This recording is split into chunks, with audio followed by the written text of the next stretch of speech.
உலமாக்கள் ஜமாத்துல் உலமா பிரிவு இருக்கிற மாதிரி இப்ப புதுசா இன்னொரு குறிப்பு, டிவிக்கே உலமா பிரிவு. எது? விஜய் குரூப். டிவிக்கே உலமா பிரிவு.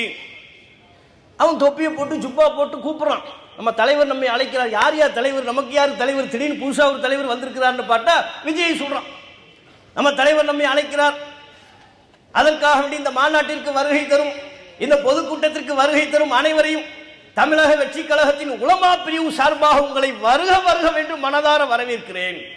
உலமா பிரிவு எங்கெல்லாம் உருவாக்கிட்டு இருக்கிறாங்க பாருங்க. விஜய் குரூப்புக்கு முதல் உலமா குரூப் எதுக்கு தேவை? தத்துவா கேட்பாங்களா அவங்க? இது ஹலாலா, இது ஹராமா, இது கூடுமா, இது கூடாதா, இது மார்க்க சட்டம் சொல்ல போறீங்களா? அவங்களுக்கு மார்க்க சட்டம் சொல்லதுக்கு தானுங்க தேவை. உலமானா யார்? அல்லாஹ்வை பயந்து அல்லாஹ்வை பயப்படும்படி மக்களுக்கு சொல்வது, அவன் தான் உலமா. அந்த பணியை யார் செய்கிறார்களோ அவர்கள் தான் உலமாக்கள். 7 வருஷம் 5 வருஷம் மதரசாவில் போய் படிக்காட்டாலும் இந்த நோக்கத்தை நீங்கள் உள்ளத்தில் கொண்டிருந்தால் நீங்கள் அனைவரும் உலமாக்கள். அல்லாஹ்வுடைய அச்சம் நம்முடைய உள்ளத்தில் இருக்கிறதா இல்லையா? அல்லாஹ் நமக்கு தந்திருக்கிற இந்த மார்க்கத்தை 4 பேருக்கு எடுத்து சொல்லணும். அந்த நோக்கத்தில் தானே நம்ம பொருளாதாரத்தை செலவு பண்ணிட்டு நீங்க வர்றீங்க.